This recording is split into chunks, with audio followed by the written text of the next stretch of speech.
Welcome everyone to our channel learn for জ্ঞান। So class 12 তোমরা যারা থার্ড সেমিস্টারে পড়ছো তোমরা জানো তোমাদের এবিটিএ টেস্ট পেপার কিন্তু বেরিয়ে গিয়েছে এবং তোমাদের এবিটিএ টেস্ট পেপারের সলিউশন প্রতি বছরের মতো এবছরও কিন্তু আমি রেগুলার ওয়েতে প্রোভাইড করে দেবো। তো অবশ্যই তোমরা প্রচুর বন্ধুদের শেয়ার করো, ফার্স্ট চ্যানেল সাবস্ক্রাইব করে দাও। যারা এখন টেস্ট পেপার কেনোনি অবশ্যই কিনে নেবে, আর যারা কিনে নিয়েছো স্টেপ বাই স্টেপ সলিউশন দেখতে থাকো। যারা কেনোনি কোনো সমস্যা নেই, ক্লাসগুলো দেখতে থাকো। যখন বই কিনে নেবে তখন আস্তে আস্তে মার্ক করে নেবে এবং চাইলে খাতায় নোট ডাউন করে নিতে পারো বা খাতায় লিখে নিতে পারো।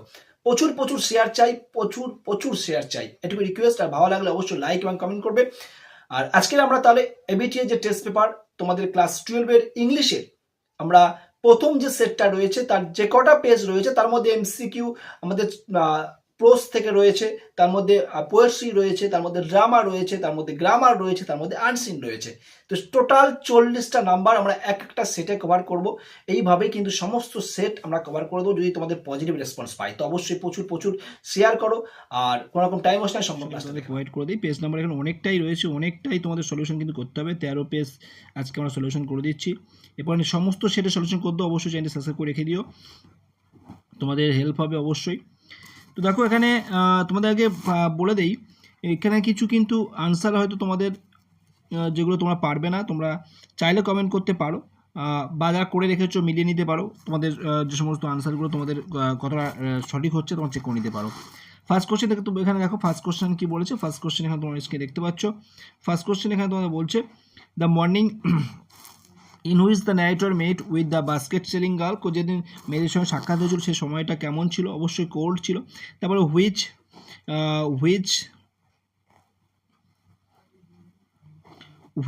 Which word best describe the narrator emotion state in the story. কোনটা সব থেকে বেটার এক্সপ্রেস করছে যে ন্যারেটরের যে অনুভূতিটাকে, আবেগটাকে কোন জিনিসের সাথে বেশি বা সব থেকে বেশি টেন্ডারনেস অ্যান্ড লঙ্গিংটাকে কিন্তু আরও সুন্দর করে এক্সপ্রেস করছে। তারপরে in the early morning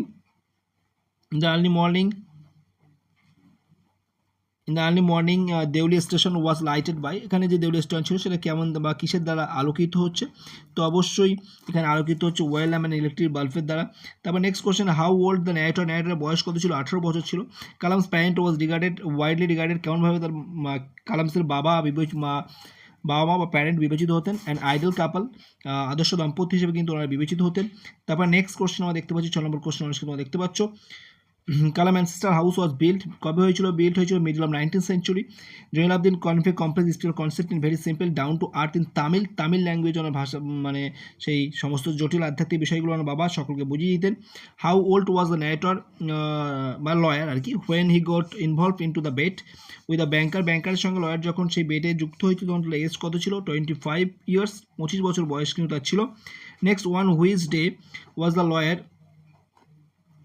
lawyer imprison, কোন দিনে লয়ার বন্দী হয়েছিল?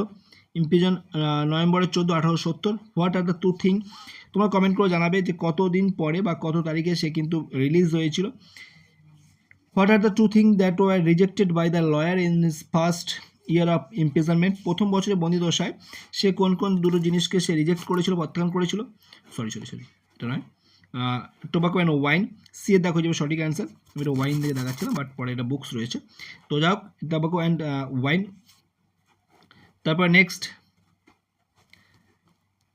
কবিতা কোশ্চেনে চলে আসি আমরা। তার যে টু সিবলিংস অফ দ্য পোয়েটের টু সিবলিংসের কথা এখানে যে বলা হয়েছে আওয়ার ক্যাজুয়ালিটিতে, আরু অ্যান্ড আবজু। তারপর next how is the tree describe in the poem, কীভাবে এই কবিতায় গাছকে বর্ণনা করা হয়েছে? তো অবশ্যই খেয়াল রাখবে এটা ম্যাজিস্ট্রেট বা গ্রান্ট। কোশ্চেন দেখো, নেক্সট কোশ্চেন এখানে আছে the fresh what tears blind mine eyes. এখানে যে এই যে হোয়াট টিয়ার্স ব্লাইন্ড, তার চোখ দুটোকে কিন্তু মানে ঝাপসা করে দিচ্ছে তার চোখের জলে আর কি।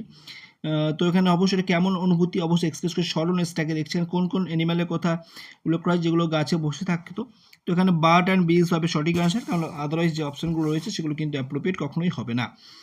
তারপর নেক্সট স্লিপি কাউ, যে ঘুমন্ত গরুগুলো তারা কোন দিকে এগিয়ে চলেছে? তো অবশ্যই pasture. Telemachus is the name of, Telemachus কে ছিল? টেলিমেকাস ছিল তার ডিয়ার সন ইউলিসিস পুত্র। Little prophet that an idol king, বলতে কার কথা বলা হচ্ছে এই লাইনে? ইউলিসিসের কথা কিন্তু বলা হচ্ছে। Ulysses introduced his listener, Ulysses এই লিসনারদেরকে উদ্দেশ্যে কাকে ইন্ট্রোডিউস করছে? তার সন্তান টেলিমেকাসকে কিন্তু ইন্ট্রোডিউস করছে, এটা খেয়াল রাখতে হবে। নেক্সট কোশ্চেন আমরা চলে আসি 19 নম্বর কোশ্চেন, তোমরা অনেক দেখতে পাচ্ছ fresh the vessel pumps, the word pumps means কাকে বলা হচ্ছে, অবশ্যই সেল বোঝানো হচ্ছে। Discharging the duties of the king Ulysses fails, discharging অর্থাৎ তার যে রাজত্ব বা রাজকার্যর যে দায়িত্ব সেটা প্রত্যাখ্যান করে বা ছেড়ে দিতে চেয়ে সে কেমন অনুভূতি লাভ করছে, অবশ্যই হ্যাপি অনুভূতি করছে সে, কারণ ডিসচার্জিং হচ্ছে, সেটাকে সে রিজেক্ট করছে বা সেই দায়িত্ব থেকে মুক্তি পাওয়ার পর তার বা মুক্তি পেয়ে কি কেমন অনুভূতি আর কি। এখানে কিন্তু বলেনি যে দায়িত্ব নিয়ে তার কেমন অনুভূতি, তারা কিন্তু ডিসস্যাটিসফাইড হতো, কিন্তু এখানে কিন্তু ডিসস্যাটিসফাইড হবে না, ঠিক আছে। যদি দায়িত্ব মানে দায়িত্ব তোমার যদি নিযুক্ত থাকতো তাহলে ডিসস্যাটিসফাইড হতো, মানে যেহেতু ডিসচার্জ মানে কি, ডিসচার্জ মানে তোমার হচ্ছে দায়িত্ব থেকে মুক্তি লাভ বা সেখান থেকে বেরিয়ে এসে। Where was the butler taking his the horses, butler horse নিয়ে কোথায় যাবে, অবশ্যই গলের ফেয়ারে যাবে যেখানে হর্সের জন্য খুব ভালো মেলা আর কি। Is she coming to the pure, এখানে সি বলতে কার কথা বলা হচ্ছে, এখানে সি বলতে বোঝানো হচ্ছে তোমার মৌরিয়ার কথা কিন্তু বলা হচ্ছে। According to Maurya the wind was rising, wind rise করছে কোথা থেকে, সাউথ ওয়েস্ট, সাউথ ওয়েস্টে খেয়াল করে বারবার ধরে তোমাদের টেক্সটের কিন্তু প্রথমের দিকেই রয়েছে south west. Next, what kind of drama riders to sea, riders to sea হচ্ছে অন অ্যাক্ট ট্র্যাজেডি, একটা অন অ্যাক্ট ট্র্যাজেডির খেয়াল লাগবে, অন অ্যাক্ট ট্র্যাজেডি কিন্তু ভীষণ ইম্পর্টেন্ট কোশ্চেন এগুলো। Next, what did Cathleen take out from the bundle given by the young priest, young priest যে বান্ডেলটা দিয়েছিল সেখান থেকে কী বের করেছিল, bit of a shirt and a plain stocking, তো অবশ্যই এখানে সি হয়ে যাবে সঠিক আনসার। নেক্সট আমরা গ্রামারের পার্টে চলে আসি, গ্রামার পার্টে প্রথম যে গ্রামারটা এখানে রয়েছে বোঝার চেষ্টা করবে। The tree is large magnificent, the tree wears creepers like a scarf, join the simple sentence, এখানে জয়েন করতে হবে, সিম্পল সেন্টেন্স জয়েন করতে বলা হচ্ছে, তাহলে সিম্পল করলে এখানে তোমাদের সঠিক উত্তর হয়ে যাবে the large and magnificent tree were creeper like a scarf,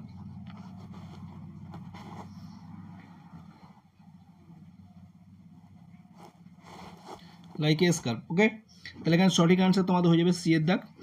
next আমরা চলে আসি 27 নম্বর কোশ্চেন, তোমরা অনেকে দেখতে পাচ্ছ 27 নম্বর কোশ্চেন, এখানে দেখতে পাচ্ছ 27 নম্বর কোশ্চেনে কি বলছে, do you want to buy basket, she আক্সড, এখানে ন্যারেশন চেঞ্জ করতে বল, তাহলে সি আক্সড if she wanted to buy the basket, to buy a basket, তাহলে সঠিক উত্তর তোমাদের কত হবে, সঠিক উত্তর তোমাদের এখানে হয়ে যাবে, এখানে ওয়ান্টেড দ্যাট আছে হবে না, এখানে ইফ আছে বাট এখানে আই আছে হবে না, সি এখানে আই আছে হবে না, চলো ডিএডটা দেখি কী আছে, ডিএডটা এখানে তোমরা দেখতে পাচ্ছ সি আক্সড if she wanted to buy a basket, তাহলে এখানে ডি হয়ে যাবে কিন্তু সঠিক আনসার। নেক্সট আমরা চলে আসি নেক্সট কোশ্চেন, অনেকে দেখতে পাচ্ছ 28 নম্বর কোশ্চেন। 28 নম্বর কোশ্চেনে we lived in our ancestral house which built towards middle of 19th century, speed করতে বলছে, তাহলে we lived in our ancestral house, stop প্রথম পার্ট, আর it was built in middle of 19th century করলেই কিন্তু আমাদের speed হয়ে যাচ্ছে, তাহলে সেই মতো দেখি, তাহলে সঠিক আনসার আমাদের হবে হচ্ছে তোমার এখানে, তাহলে we lived in our ancestral house, stop it was built in middle of 19th century, C হয়ে যাবে সঠিক আনসার, হুইচটাকে বাদ দিয়ে কমপ্লেক্স বাদ দিয়ে আমাদের স্পিড করতে হচ্ছে। তারপরে tomorrow at 12 o'clock stop he receive his freedom, এখানে কারেক্ট আনসার করতে হবে, তো কারেক্ট করতে গেলে এখানে না যেটা বিষয়টা হচ্ছে এখানে হিয়ের পরে রিসিভস হয়, হিয়ের পরে কী হবে, রিসিভস হবে, তা যেহেতু এখানে হয় প্রেজেন্ট টেন্সে করতে হবে না হলে ফিউচার টেন্সে করতে হবে, তো এখানে তো ফিউচার টেন্সের কোনো অপশান এখানে আছে নেই, তাহলে এখানে এটা নেই, এখানে প্রেজেন্ট পারফেক্ট আছে, এটা পাস্ট ইনডিফিনাইট আছে, তো এইটা আছে তোমার হচ্ছে তোমার প্রেজেন্ট ইনডিফিনাইট টেন্স, তাহলে প্রেজেন্ট ইনডিফিনাইট অর্থাৎ এখানে আমি প্রেজেন্ট ইনডিফিনাইট করতে পারি, থার্ড পারসন সিঙ্গুলার হিসেবে ভার্বের শেষে এস যুক্ত করা হচ্ছে, এবং এছাড়া এটা যদি আরেকটাভাবে করা যায় সেটা হচ্ছে হি উইল রিসিভ হবে, বাট এখানে সে অপশান নেই, তো আমাদের যে অপশান রয়েছে অপশন অনুযায়ী 29-এর ডি হয়ে যাবে সঠিক আনসার, ঠিক আছে। নেক্সট আমরা চলে আসি, it was cold morning, the girl had shawl thrown across her shoulder, এটা জয়েন করতে হবে কমপ্লেক্স সেন্টেন্সে, তাহলে এখানে দেখো ইট ওয়াজ এ কোল্ড মর্নিং, তাহলে মর্নিংটা যেহেতু মর্নিংটা কী ছিল, যেহেতু মর্নিংটা হচ্ছে শীতল ছিল, তাই কিন্তু মেয়েটা শাল তার কাঁধের উপরে দিয়ে রেখেছিল, ঠিক আছে। তাহলে আমার যেহেতু এটা ছিল, তাহলে আমরা যে অ্যাডভার্বাল ক্লজ ইউজ করি, তাহলে ক্লজ ইউজ করলে অ্যাডভার্বাল, তাহলে এখানে as it was cold morning, তাহলে অ্যাজ দিয়ে করতে পারছি, কারণ এখানে অল দোটা কিন্তু কন্ট্রাস্ট বোঝাচ্ছে, আর বিংটা তো সিম্পলি আছে, ঠিক আছে, তাহলে এটা তো কোনো আসবেই না, টাইম অ্যান্সার করছে, বাট এখানে দেখো এখানে যেহেতু ঠান্ডা ছিল তাই কিন্তু মেয়েটি তার চাদরটা কাঁধে দিয়ে রেখেছিল, তাহলে এখানে এর দেখো সঠিক আনসার, বাট এখানে কি আছে, যদিও ঠান্ডা ছিল তবুও বাট এটা তো কন্ট্রাস্ট হয়ে যাচ্ছে, তাহলে হবেই না। ওকে, নেক্সট তাহলে এখানে হয়ে যাবে 30-এর A is the correct answer. Next আমরা চলে আসি, এখানে যে আনসিন প্যাসেজটা দেওয়া রয়েছে জনগণ মন, যেটা ন্যাশনাল অ্যান্থেম আমাদের রবীন্দ্রনাথ টেগোরের লেখা, এবং সেই অ্যান্থেমের পাশাপাশি এটা যে অরিজিনালি যে কম্পোস্ট হয়েছিল ও যে ভারত ভাগ্য বিধাতা ইন বেঙ্গলি রবীন্দ্রনাথ টেগোরের, তো সেই তার যে কটা স্ট্যাঞ্জা আছে তার 5টা স্ট্যাঞ্জা আছে এখানে দেখতে পাচ্ছ, আমি রানিং বলে দিচ্ছি, 5টা স্ট্যাঞ্জা রয়েছে এবং প্রতিটা স্ট্যাঞ্জা সেই হিন্দি ভার্সনে, সেটা কিন্তু আমাদের জাতীয় সঙ্গীত হিসাবে কিন্তু গৃহীত হয়েছিল 24শে জানুয়ারি 1950 সালে, এবং এটা প্রথম গাওয়া হয়েছিল 1911 সালে 27শে ডিসেম্বর কলকাতা যে জাতীয় কংগ্রেসের যে সভা হয়েছিল সেখানে। এবং এর সঙ্গে কম্পেয়ার করে আরেকটা গানকে তুলে ধরা হচ্ছে যার নাম হচ্ছে বন্দে মাতরম। আর এই যে গানটা ফুল ভার্সন গাইতে আমাদের কত সময় লাগছে, 52 সেকেন্ড। আর এই বন্দে মাতরম এই যে গানটি, এটা কে লিখেছিলেন, বঙ্কিমচন্দ্র চট্টোপাধ্যায়, এটা সংস্কৃত ভার্সনে লেখা হয়েছিল, এবং এটা কিন্তু একই রকম ইকুয়াল স্ট্যাটাস বহন করে থাকে জনগণ মনের মতো। এবং এই যে এটি প্রথম গাওয়া হয়েছিল, অর্থাৎ বন্দে মাতরম গানটি প্রথম গাওয়া হয়েছিল 1896 সালে। কিসে, ইন্ডিয়া, সেটাও একই রকম ইন্ডিয়ার যে ন্যাশনাল কংগ্রেসের যে সভা হয়েছিল সেখানে। ওকে, সেখানে কিন্তু এটা গাওয়া হয়েছিল। তাহলে এবং আমরা দেখতে পাচ্ছি এই দুটোকে কিন্তু বেস করে এখানে কোশ্চেন দেওয়া হয়েছে, এবং এটাই কিন্তু আমাদের ইয়ং যারা ফ্রিডম ফাইটার ছিল তাদের স্ট্রাগলের ইন্সপিরেশন ছিল আর কি, সোর্স অফ ইন্সপিরেশন। আশা করি বুঝতে পেরেছো।